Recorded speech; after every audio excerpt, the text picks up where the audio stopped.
So ito ang problema natin ngayon. Meron akong difficulties or hindi ko siya makonect dito sa ating Android head unit. For some reason, hindi ko talaga siya maset. For example, yan.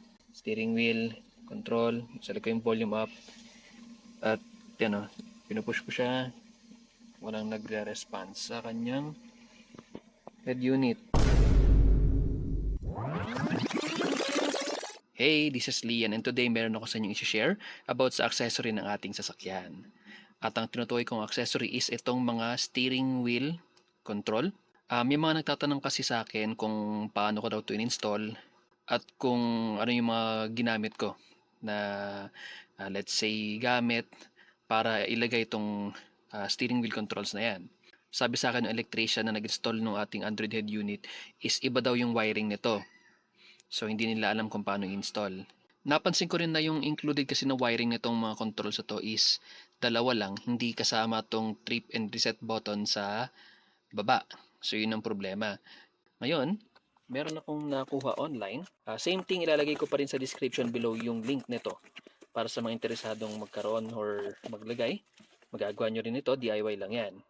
Itong bago kong nakuha is meron siyang wire ng left and right. At meron siyang extra wire, ito yan, para dun sa trip and reset button. At nakalagay din naman dun sa picture or diagram nung binili ko to is para to sa gantong model. Yung walang ganto and meron lang nitong button sa baba. So ito yung itsura niya. Buksan natin. Ito yung sa left side. Ito yung sa right side. So ngayon, ipapakita ko sa inyo kung paano siya ilalagay at titignan natin kung gagana siya. So yeah, let's go. Una natin gagawin is kailangan natin tanggalin yung ating negative terminal sa battery. Kasi kailangan natin tanggalin yung steering wheel natin and para hindi magkaroon ng issue sa ating airbags. So yeah, let's go.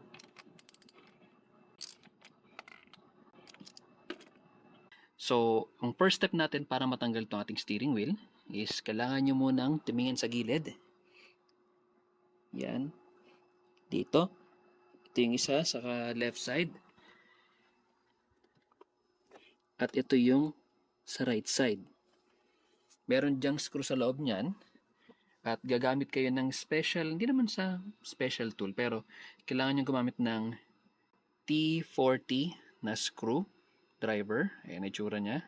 Para siyang 6-pointed na na screwdriver. Okay? And sa kabila naman. So ito kung mapapansin ninyo, after natin tanggalin yung screw sa gilid, maluwag na ngayon yung ating airbag. Dahan-dahan lang kayo kasi pag tinaas nyo yan at tinanggal ninyo, merong nakakabit na wire, which is yung wire para dun sa ating airbags. Simple lang naman ang pagtanggal niyan. Una is kailangan yung iangat itong orange na lock na yan. Tataas nyo lang yan. Then kapag nataas nyo na yan, matatanggal na yung lock niya. Then matatanggal nyo na itong wire mismo ng ating airbag. So, tanggalin na natin itong airbag natin. Sana mabilis lang to.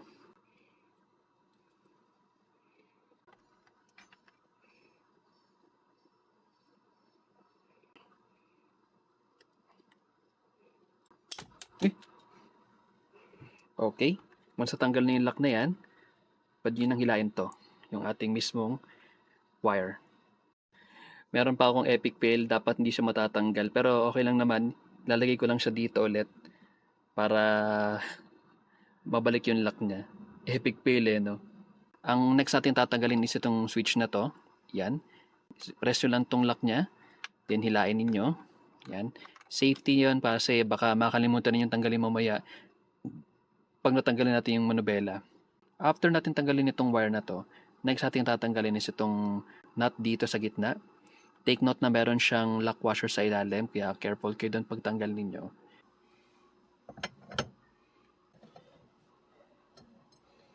At this point, pwede nyo nang tanggalin ng kamay kasi maluwag naman na siya.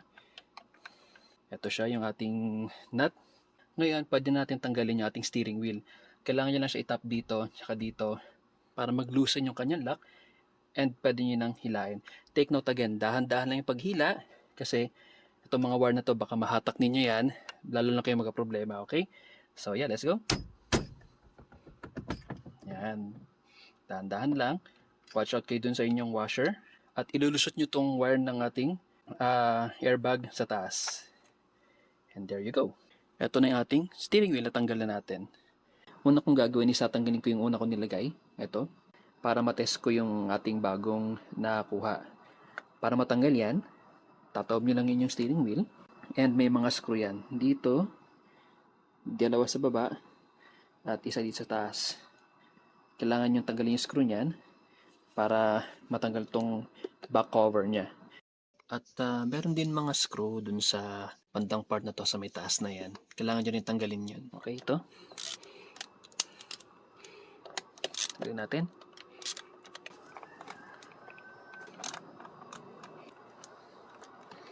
Okay. Iangat lang natin to para matanggal natin yung cover. At ito na mismo yung likod ng ating steering wheel. Next ating tatanggalin is yung mga una ko nilagay na switch doon. So kung wala kayong switch noon by stock, para siyang plastic na cover lang, lalagay ko na lang yung picture somewhere dito yung itsura niya. May mga screw siya eh. May screw dito, tsaka dito. Originally may mga screw dito yan. Pero yung nabili ko kasi na unang audio control is hindi siya tugma. So ang ginawa ko is dinikitan ko na lang siya ng silicone. Yan. Para magstay siya and gumana naman. Pero this time tatanggalin ko na yan para mapalitan na ng bago. Ito yung stock niya na wire para dun sa reset and trip button. And ito naman yung sa busina. Papalitan natin mamaya ng wire niya. Yun, yung kasama dun sa bago natin binili.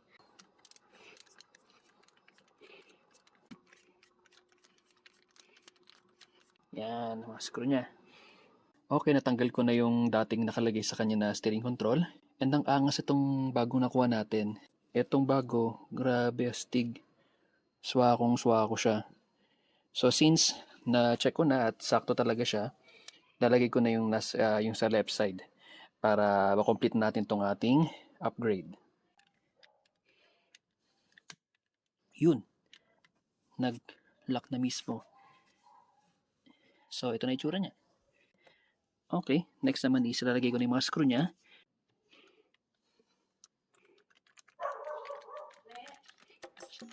Okay, dito tinatanggal ko na yung dating nakalagay na wire dun sa ating trip and reset button, pati na rin yung wire dun sa ating busina.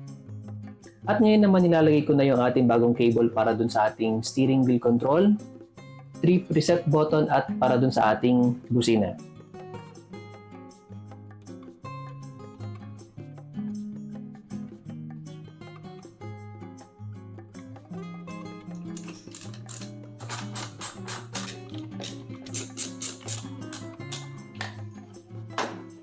Yan, nalagay ko na lahat ng ating control dito sa ating steering wheel, pati yung mga wire niya.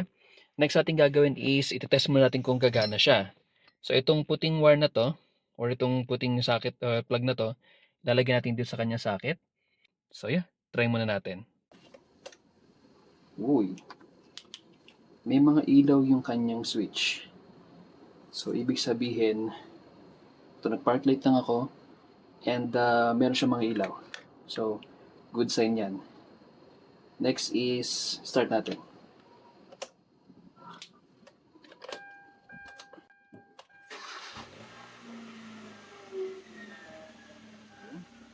Park light natin.